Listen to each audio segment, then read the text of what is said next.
Jambo, mimi na King, nina furaha kukutana na wewe. Well, somebody said, King, can you teach us Kiswahili a little bit more on King Said So? If you want me to teach you a phrase or two each and every week on King Said So, just write Kiswahili, please, on the comment section, and I'll gladly learn Kiswahili with you guys. Guys, today I want to speak about the 100 days of the government of national confusion. We're not sure when is this 100 days because people are celebrating it differently, counting it from different dates, but it doesn't matter.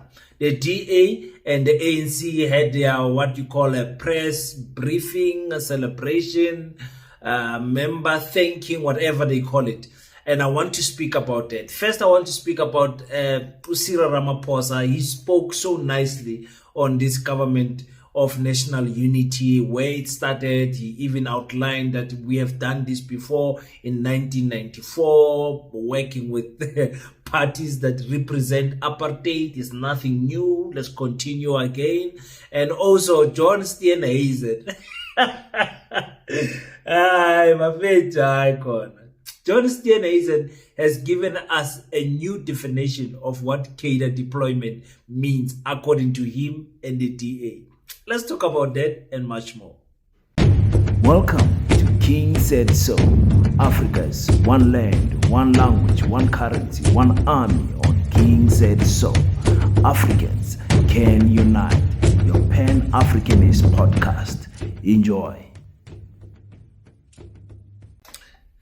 Peace in Pan-Africanism to all my African brothers and sisters from all around the world. Welcome back to King Said So. I'm your host, Kagiso Hlongwane Zinjiva Sono, and we're back at it again with another one. And I would like to thank everyone on the comment section, everyone that has subscribed, every member of the channel, everyone that is contributing to the Pan-Africanist School of Economics, Technology and Agriculture. Really, this channel is alive because of people like you. I'd like to thank each and every one of you that take your time to share these videos, to comment on the comment section, and also to like the videos. It makes a big difference in terms of spreading the word of Pan-Africanism here in South Africa and in Africa at large. Guys, gifunza Kiswahili kidogo. I am also learning Kiswahili a little bit. Kidogo means little by little in Kiswahili. So we all gonna learn Kiswahili. Don't worry.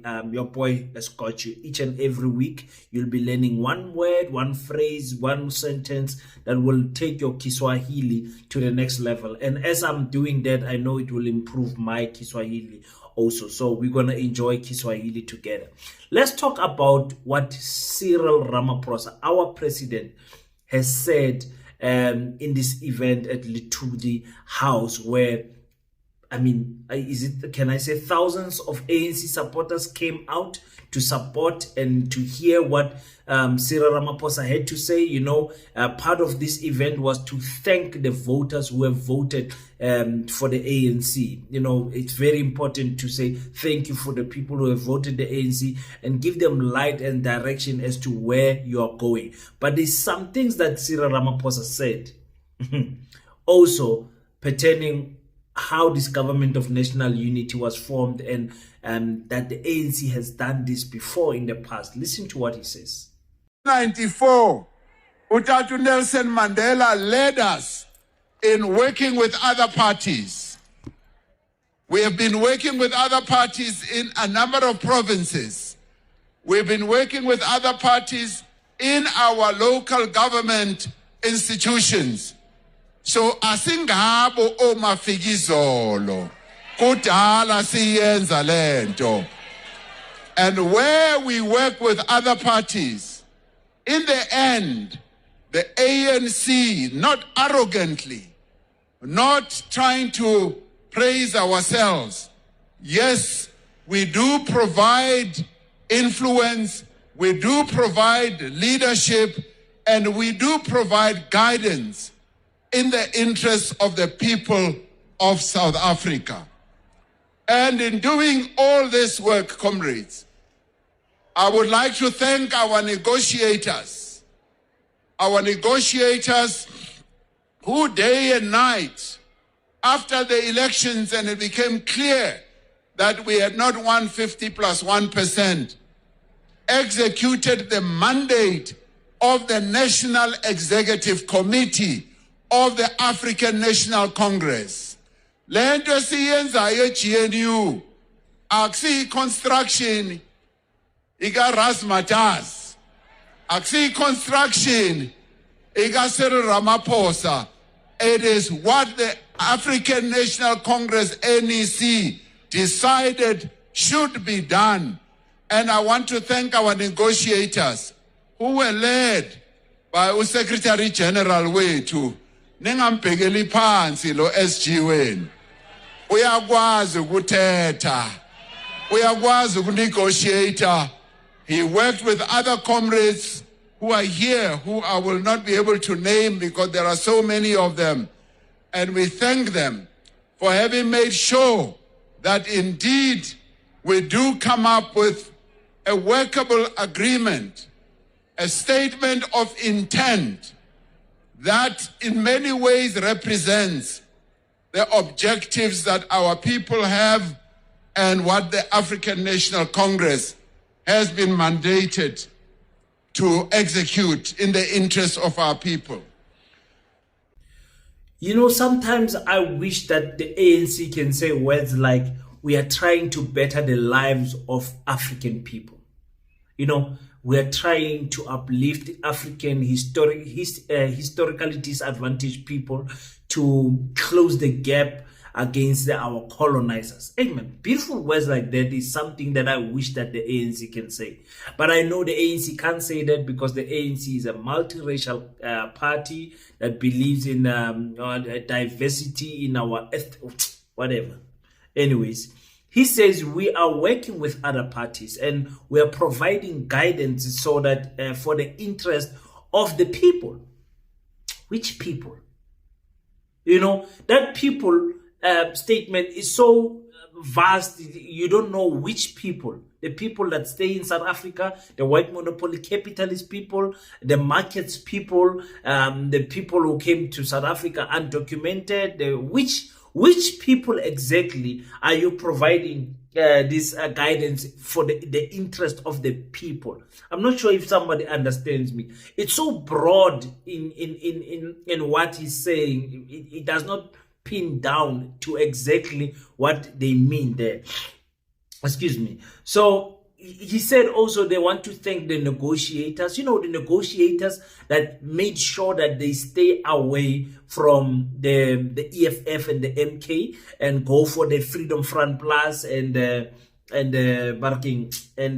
DA, the Democratic Alliance. You know, these negotiators, let's thank them, man, because they have worked so hard. They have managed to keep the MK out because the MK is a state capture party. MK is all evil and the MK is all corrupt. There's nothing good that comes out from the EFF and everything.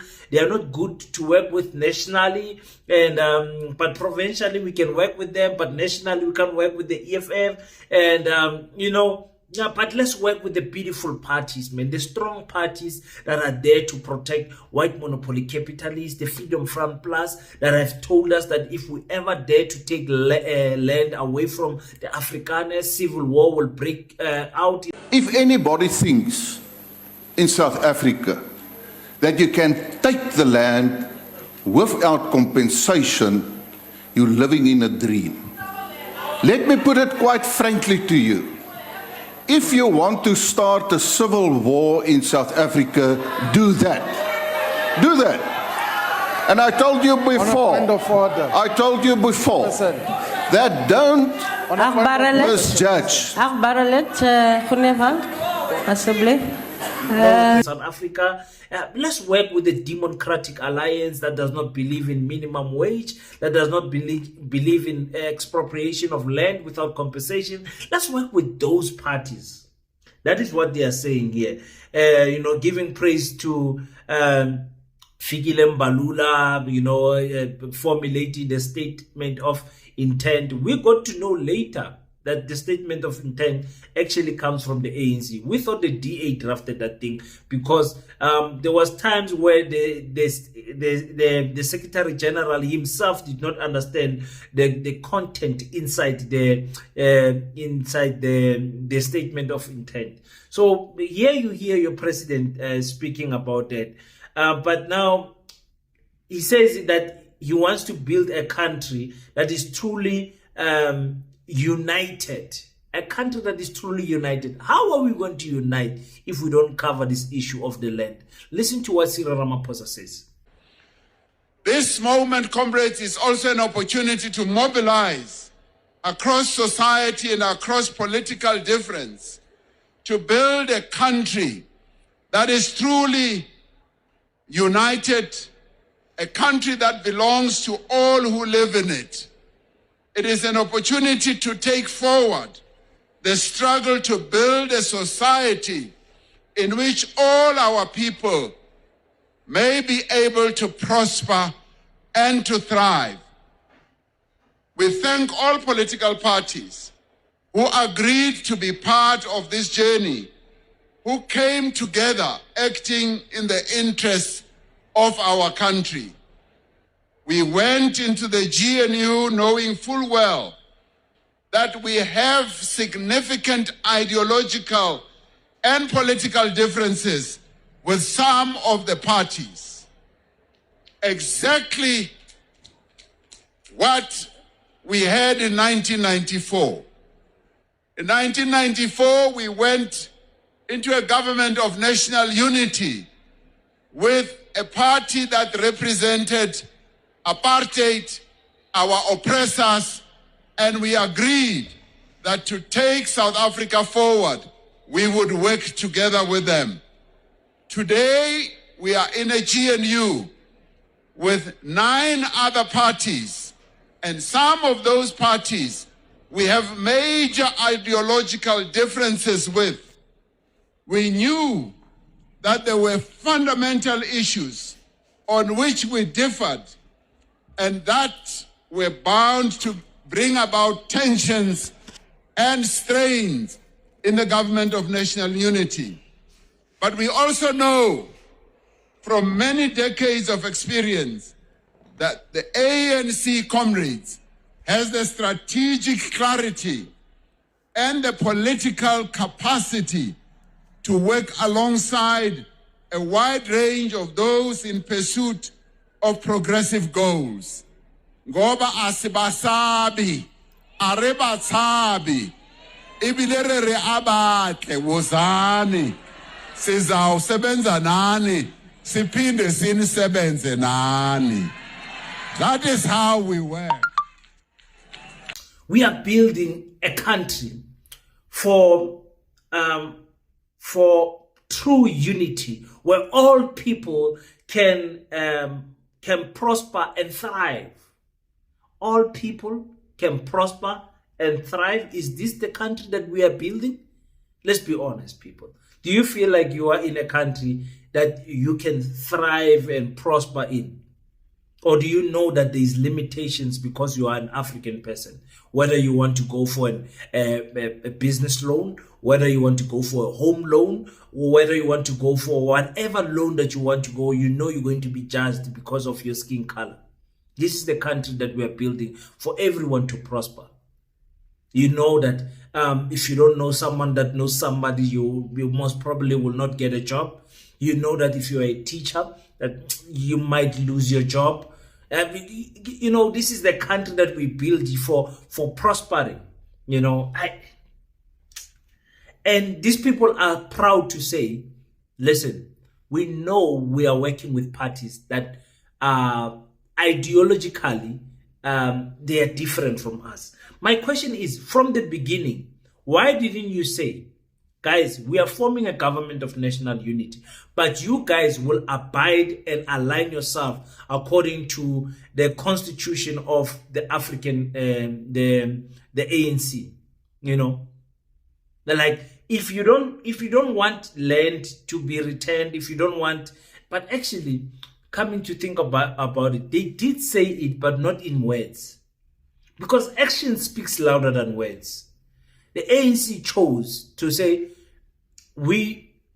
because we have lost, we're going to blame the people for not voting for us. And in the punishment of punishing the people, we're going to go into a strategic plan where we're going to go into a government of national unity with the people that they don't want us to go into government with, so that we can show our voters that if you don't vote for us, this is the chaos that you're going to get. And to an extent, it did give us enlightenment. The first enlightenment it gave us is that the ANC, when desperate or when they are out of power, they can work with anyone.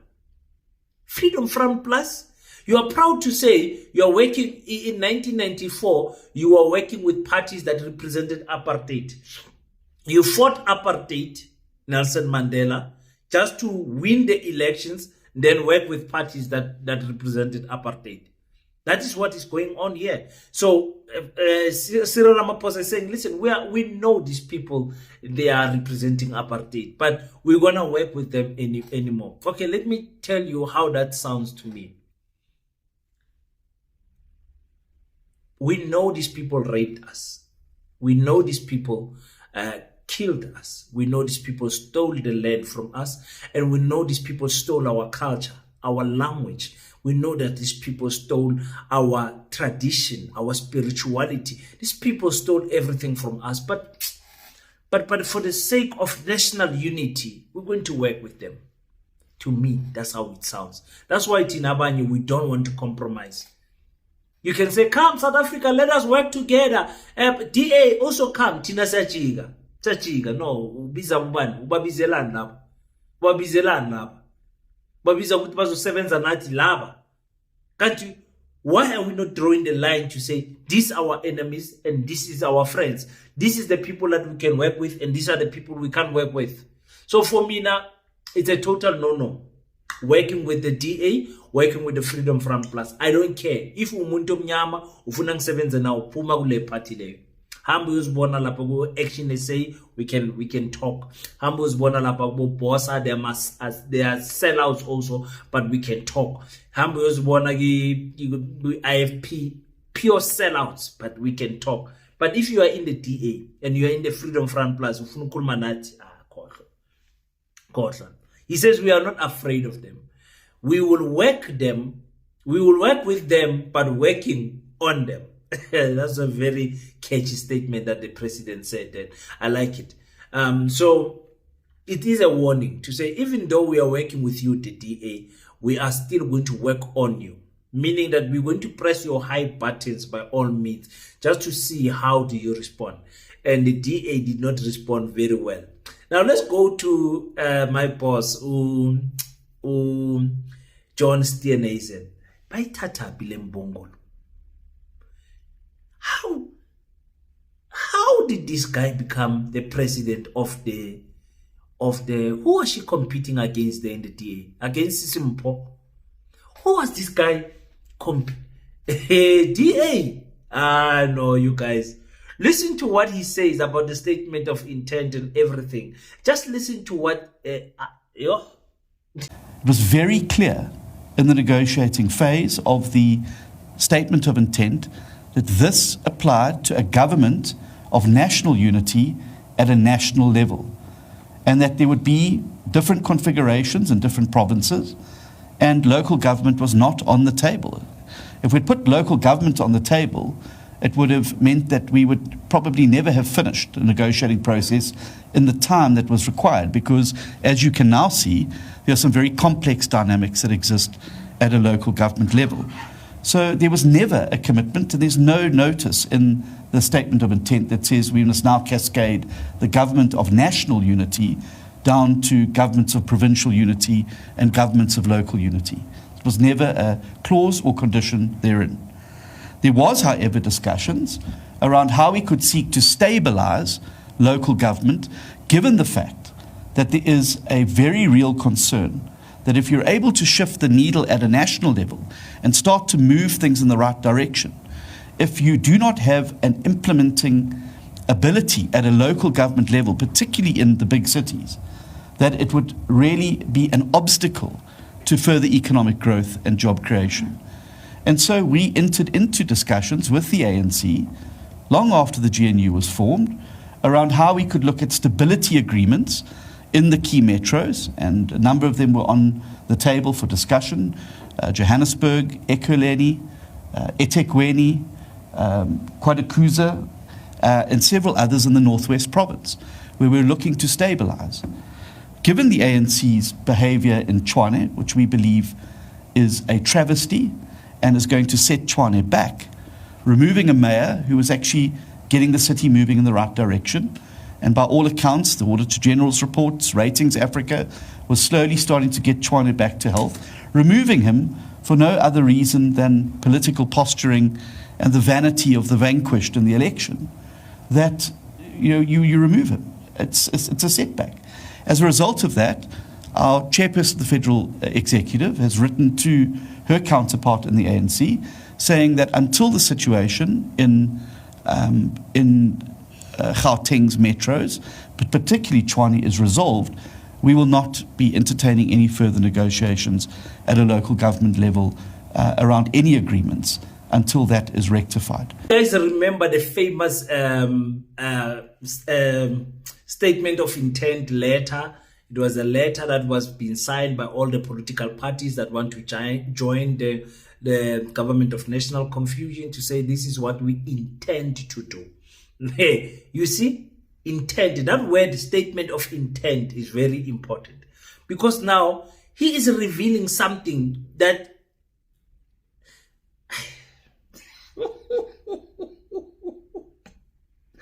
I'm a tricky problem, guys.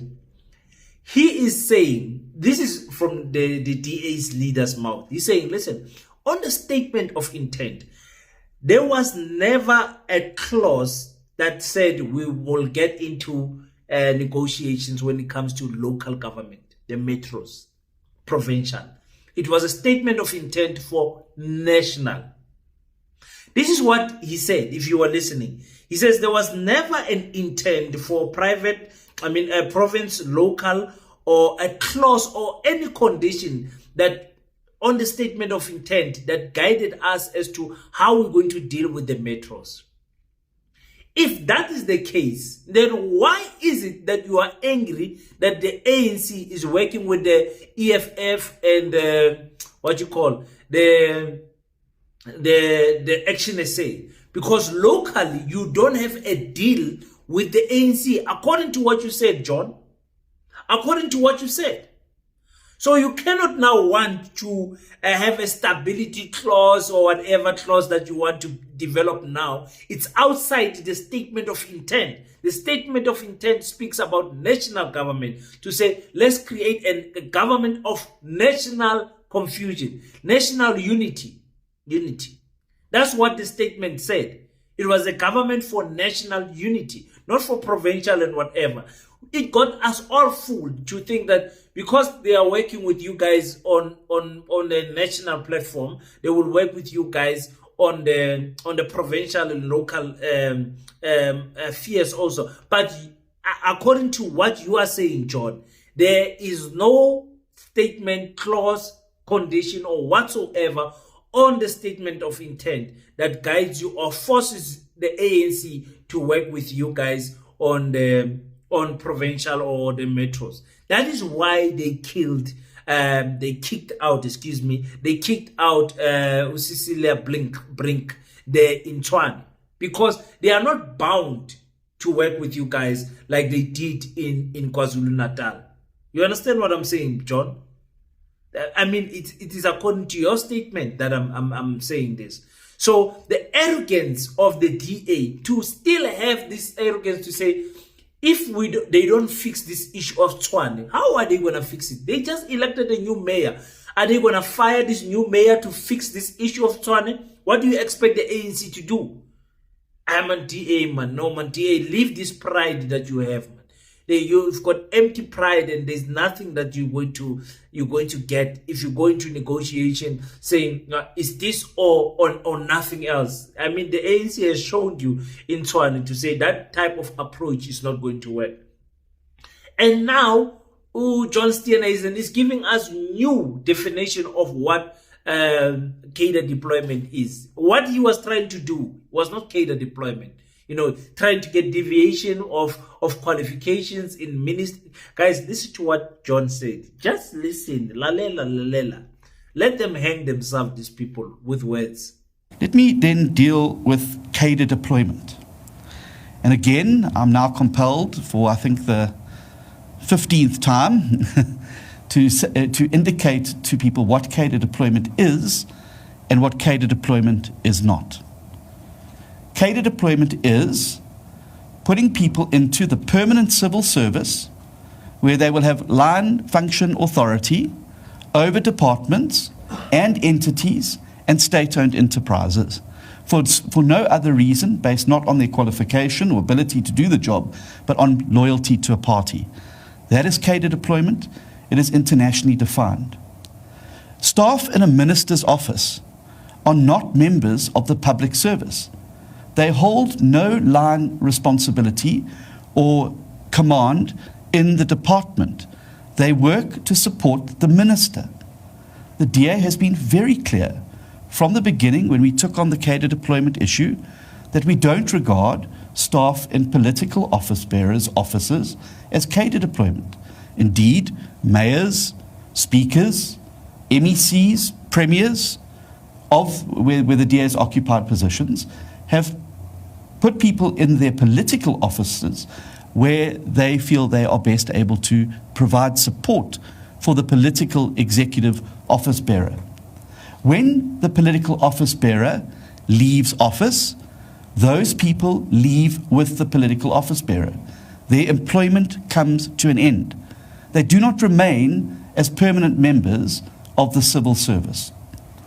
So I think that important distinction must be made clear, because putting people into a ministerial office is not cadre deployment. That is appointment of people to serve you.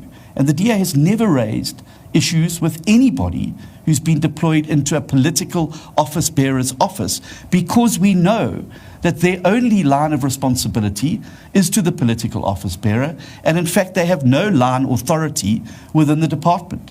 So the minister's staff and the minister of in the Department of Agriculture and the Ministry of Agriculture have no line authority over DGs, DDGs, chairpersons, senior managers within that department. They have no line authority whatsoever over them. Their authority begins and ends in the minister's office. So we must be clear when we throw terms like cadre deployment around, that we understand what cadre deployment is and what cadre deployment is not. Now, I feel very sorry. Yeah, I'm so disappointed that a party that has been leading the Western Cape to no man's land, that was making our people suffer so much. They don't even know what cadre deployment means. Their leader does not know what cadre deployment means, and they are the same party that took the ANC to court, that's still in a fight with the ANC about cadre deployment from 2014. They want their 2017. They want their records on how the ANC has deployed people, and they want to know. Now, yeah, I'm a tricky as to Papa Fate. According to John Steenhuisen, his logic, and we're going to read the definition of cadre deployment now. He says, cadre deployment is when you put someone in civil service in a department where they have some type of a line of authority over a department, an entity, or a state company. If they don't have authority, according to him, they are not. It's not cadre deployment. It's not cadre deployment. So let's make examples, because if we talk about ministries, you can talk about MECs. So you can employ the MEC, but the MEC can choose who works in the ministry. You can deploy the minister, and the minister can choose who work in the ministry. So the minister can come and say, listen, I want 7 cadres from the ANC. Yeah. I want 7 cadres from the ANC. Come, guys, come work for me here in the ministry. You guys are reporting to me. He says these people are not working. He says the staff in the ministry are not members of public service. Who's paying them? They are not members of the public service. The staff of ministry. The ministry, which is the highest authority in government departments. You go to a Department of Agriculture, there's the Ministry office where the MEC is. You go to National Department of Agriculture, there's a ministry where the minister sits. Those people are not government employees. And he says when the minister leaves or the MEC leaves, those people leave with them. No, some of them are permanently employed in that department. That is what you are trying to do. Look at what they tried to do in Tshwane also. There in local government. Was that not cadre deployment that Mr. Blink was doing? Now, the issue here is, he says they are there to work and support the minister and the MECs and this matriculant.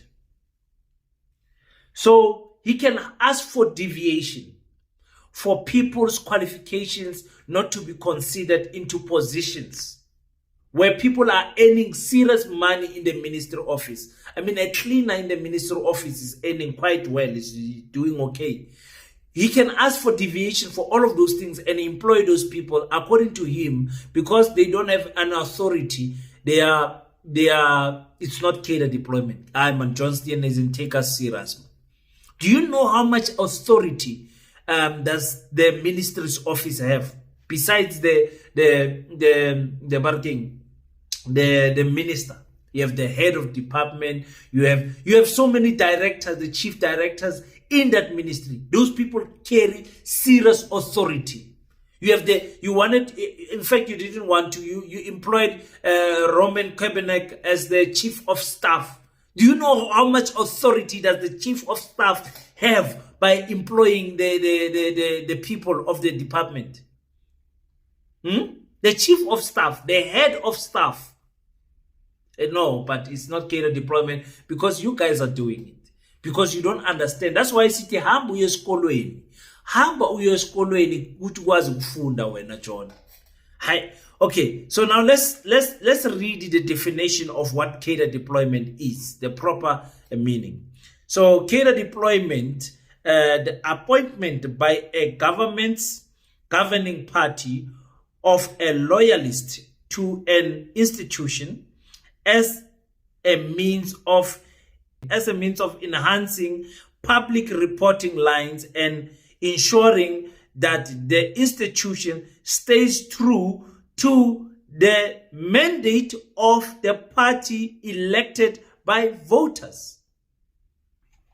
Okay, so you are there to make sure that you toe the party line, the mandate of the party. You are there to toe it. That is what this cadre deployment is. Anyone that you employ, John, into the ministry office can't do ANC work. They are there to do DA work. That is a cadre deployment. Finish and clear. And you've got the nerve to tell EFF that they can't take you to the ethics committee. They must take you to the public protector. And you say the EFF can't read for understanding. Yo. In fact, I'm going to make a very broad and generous offer today because they really are a terrible opposition. And as a former chief whip in Parliament, I'm going to sit down with some of them and explain to them how Parliament works. First of all, if you feel a minister has not been honest in a parliamentary reply, the Ethics Committee is not where you lodge your complaint. And I would encourage him to go and read the Executive Ethics Act, which shows that such a complaint should go to the Public Protector's Office as a custodian of that. The Ethics Committee has got no mandate to determine the veracity or otherwise of members of the executive answers to Parliament. So I'm very happy to help and school the EFF in that particular regard. but some of them are frankly beyond help. And I think have been victims of a failed education system that has left large people unable to read for meaning. Because if they had taken the time to read properly the answers to the parliamentary questions that they themselves submitted in Parliament, they would have seen nobody has been appointed or been paid a salary in any minister's office that does not meet the requirements. It was there in black and white, the answers to their questions.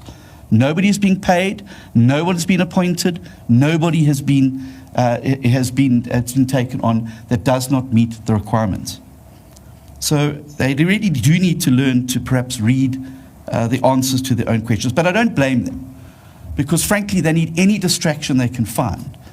Plunging to 6% in the polls, loss of support in the last election, exodus of senior leadership out of the organization, hurtling towards the Congress, which will no doubt be the coronation of the leader for life of the EFF.